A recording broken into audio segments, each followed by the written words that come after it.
कह दो कि ऐ नादानो, तो क्या तुम मुझसे ये कहते हो कि मैं गैरुल्लाह की परस्तिश करने लगूं? और ऐ पैगंबर, तुम्हारी तरफ और उन पैगंबरों की तरफ जो तुमसे पहले हो चुके हैं यही वही भेजी गई है कि अगर तुमने शिर्क किया तो तुम्हारे अमाल बर्बाद हो जाएंगे और तुम नुकसान उठाने वालों में हो जाओगे।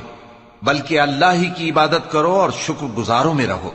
और उन्होंने अल्लाह की कद्र शनासी जैसी करनी चाहिए थी, नहीं की। और क़यामत के दिन तमाम जमीन उसकी मुट्ठी में होगी और आसमान उसके दाहिने हाथ में लिपटे हुए होंगे और वो उन लोगों के शिर्क से पाक है, बुलंद